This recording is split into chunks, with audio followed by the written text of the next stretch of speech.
today I'm showing you a brand new property in Edmonds. It is 5-bed, 4.5 bath, has this killer view, so quiet, so peaceful. It's priced at 3.8 million. So let me show you why. Let's go take a tour. So this property is 5-bed, 4.5 bath, and 4,400 square feet. So very large. Ceiling height, I think it's about 14 feet. It is very tall, very grand, beautiful. I love those beams. What we're looking at right here is the formal dining area. And it does already have storage built in, which is nice. So you don't have to think about getting a credenza and putting it somewhere. You have that. Now this is brand new construction. So what comes with brand new construction are outlets built in.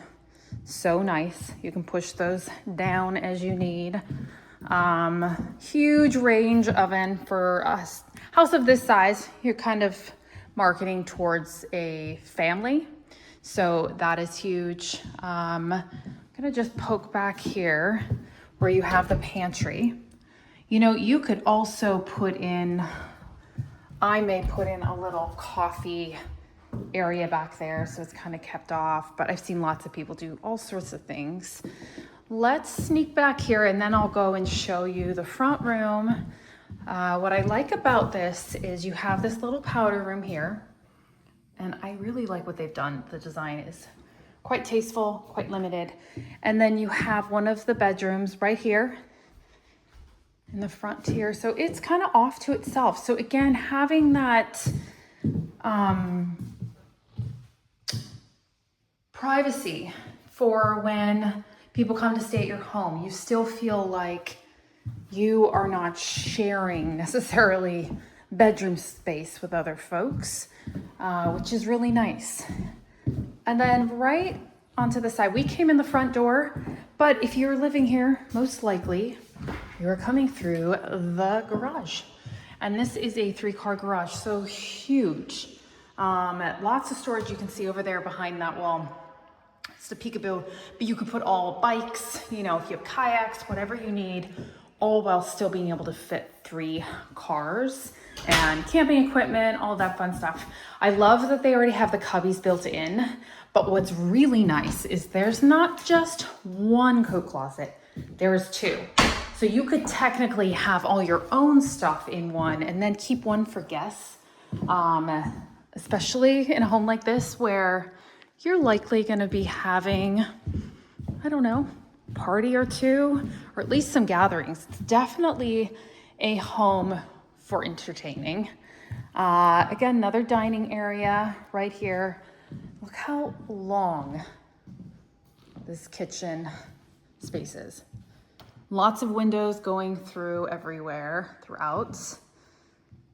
Again, size, hard to see through the video, but just the magnitude of the ceiling. And look how quiet it is. All you hear are the birds. It's so peaceful here. It's just stunning.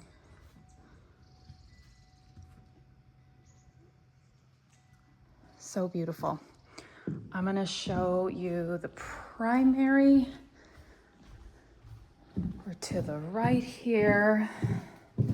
Again, the views, beautiful. It's a king bed, so for scale, you can see that. Pretty good size dressers on the side, so you can see how big this room is. With that view, you have your own little outdoor area. You can come in and out of the primary.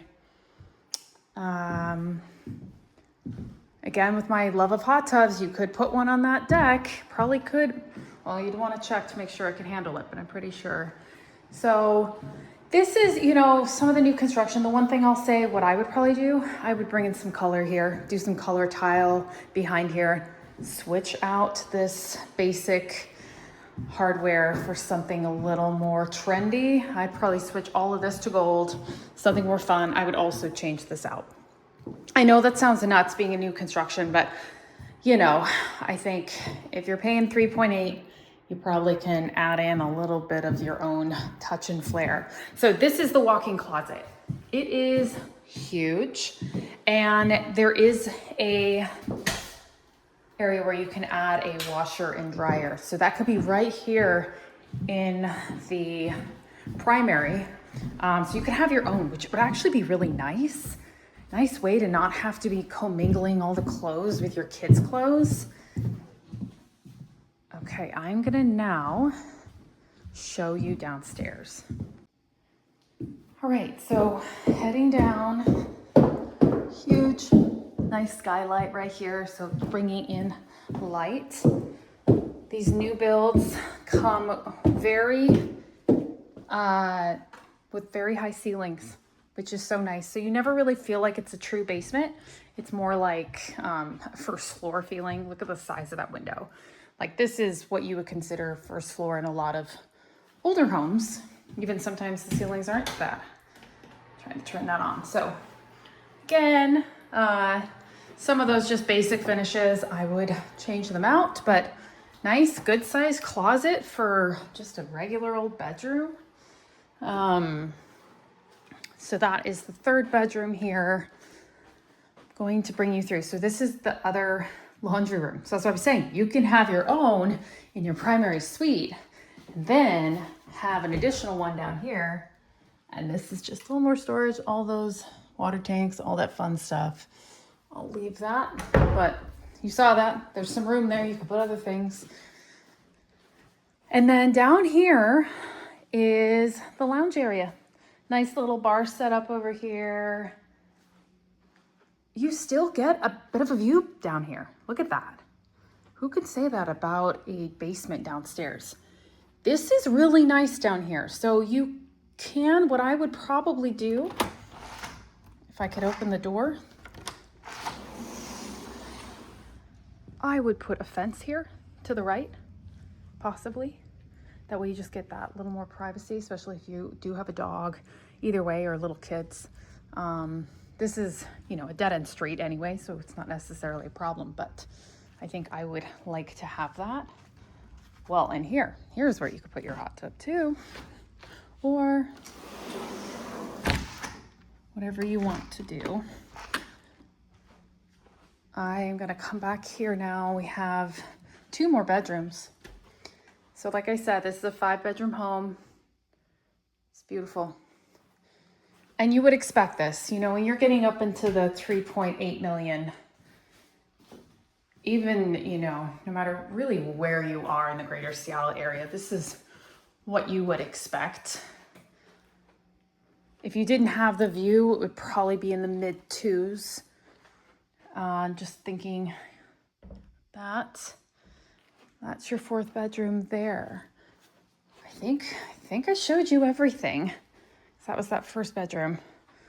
Well, what do you think? What would you do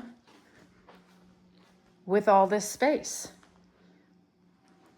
Now, like I said, this is a dead-end street that the home is on, but let's just get a little bit of a understanding of this area.